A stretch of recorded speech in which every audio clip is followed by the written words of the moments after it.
E agora a gente vai para a mensagem. Vocês já perceberam assim como as pessoas, principalmente as mulheres, elas ficam agitadas assim quando elas têm que ir se preparando para um encontro especial?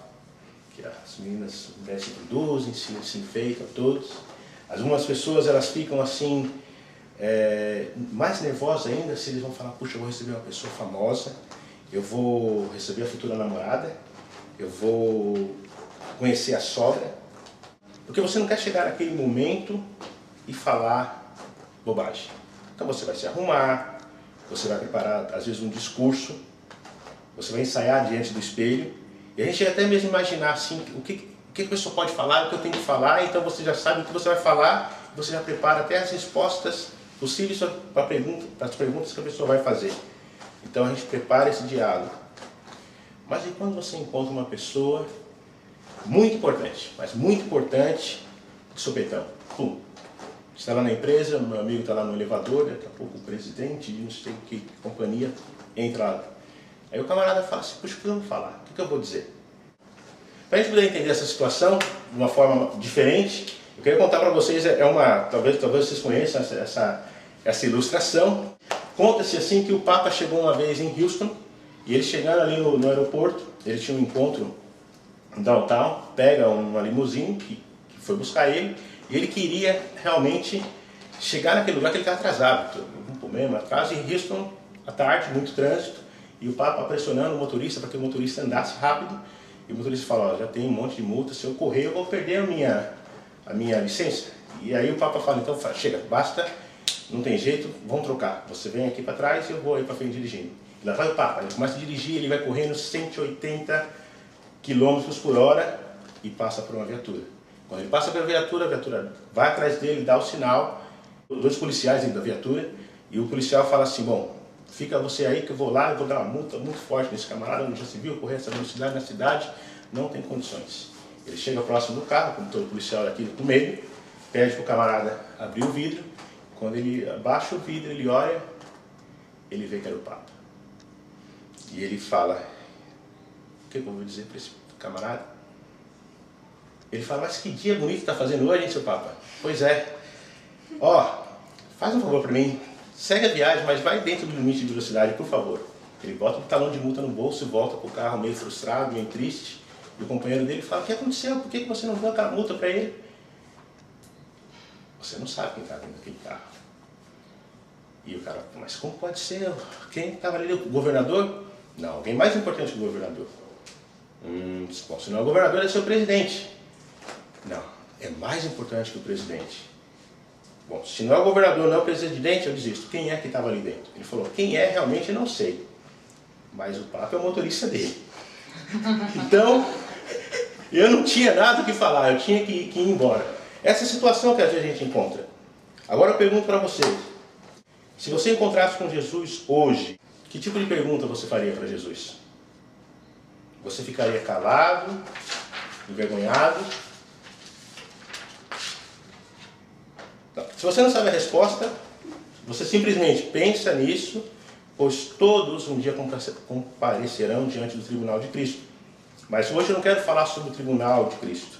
Eu quero falar com vocês sobre o encontro pessoal com Cristo aqui na Terra.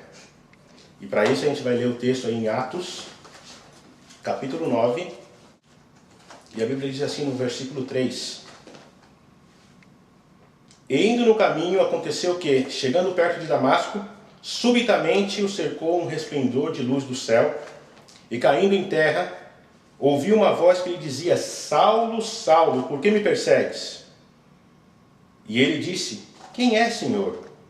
E disse o Senhor, eu sou Jesus a quem tu persegues. Duro é para ti recalcitrar contra os aguilhões. E ele, tremendo e atônito, disse, Senhor, que queres que eu faça? E ele disse-lhe o Senhor, levanta-te e entra na cidade. Lá te será dito o que convém fazer. Amado Deus, a tua palavra foi lida, Senhor, e a tua palavra, Senhor, ela sempre cumpre o propósito que foi lançado, Pai. Abençoa, Senhor, a mim, tenha misericórdia da minha pessoa, Pai, e ajuda-me, Senhor, a falar aquilo que o Senhor deseja. E prepara, Senhor, os corações das pessoas para que eles possam ouvir e entender, ó Pai, aquilo que o Senhor tem preparado para nós nessa manhã. É o que eu lhe peço em nome de Jesus. Amém. A Bíblia diz lá em Amós, no capítulo 4, verso 12, ele diz assim: prepara-te, Israel, para encontrar-te com teu Deus. Ali Israel estava passando por uma série de problemas, e Deus fala para eles, ó, vocês vão se preparar que eu vou vir aqui, eu vou falar com vocês. E se vocês não se ajeitarem, tem que estar preparado. Digo você que ainda não teve um encontro pessoal com Jesus, você está preparado para encontrar com Ele hoje? Se a resposta sua é não, pois seguramente essa seria a mesma resposta que Paulo diria se alguém perguntasse para ele naquela manhã, ou quando ele se preparou para a viagem da onde ele estava, muito provavelmente Jerusalém, até Damasco. Eu estou preparado para algum encontro nessa viagem? Ele vai dizer não. Porque ele não esperava ter esse encontro com ninguém. Como você que está aqui hoje e ouve essa mensagem, ouve a mensagem pela internet em algum lugar do mundo, Saulo, e aqui Saulo, porque naquele tempo ele era chamado, o nome dele era Saulo, ele se chamava Saulo, que era o nome dele, ouviu falar de Jesus e não gostava muito dele, porque de alguma forma a mensagem de Jesus, anunciada pelos discípulos, agredia os seus valores e crenças. Tem muita gente que não gosta do nome de Jesus, porque quando você fala de Jesus, você está, de alguma forma, indo contra o que ele acredita. Ele tinha sua fé mosaica, ele tinha sua interpretação farisaica das Escrituras, e não lhe permitia aceitar a ideia de graça e misericórdia que o Evangelho anunciava. Ver pessoas como Estevão, que foi citado aqui, hoje morrendo, sem retroceder da sua fé. Estevão foi um mártir, o primeiro mártir da igreja, o incomodava muito. Porém, tinha uma tradição, Paulo, ele tinha um costume dele, e já não podia aceitar uma fé como aquela. Porque a tradição que ele tinha, ele não conseguia aceitar. Ele combatia com toda a força, a fim de não ser atingido por ela. No caso dele, ele usou a famosa estratégia: a melhor defesa é o ataque. Ele via que aquela doutrina que estava aparecendo ali tinha uma certa força. Ele via que os líderes da sinagoga diziam: se for de Deus, o negócio vai continuar. Não adianta a gente fazer nada, porque se for de Deus, o negócio vai em frente. Porém, ele via que o negócio estava indo em frente, mas ele não conseguia acabar com aquilo. Então a forma que ele encontrou foi combater.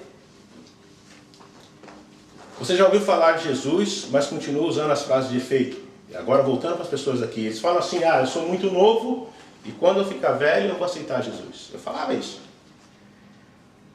Outros falam assim: na verdade, para ser crente, como tais pessoas, eu prefiro esperar um pouco mais. Então aquela coisa assim, tipo, a fé incomoda você. Você sabe que é importante você ter um compromisso com Deus, mas você fala, você tem uma desculpa. Então você vai, para ser igual a eles, eu não vou ser. Outros vão dizer assim: eu tenho muitos defeitos e pecados, Jesus não me aceitaria.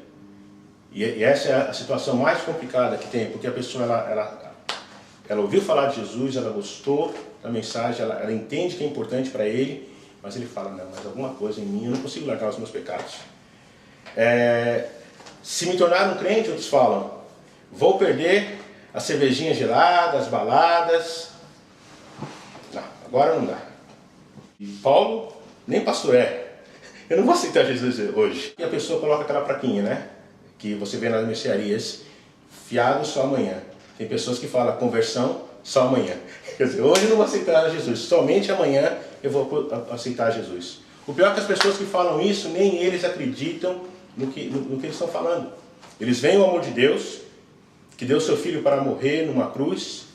O coração da pessoa fica pesado, mas por algum motivo ela continua assim, como diz aí o texto, recalcitrando contra os aguilhões.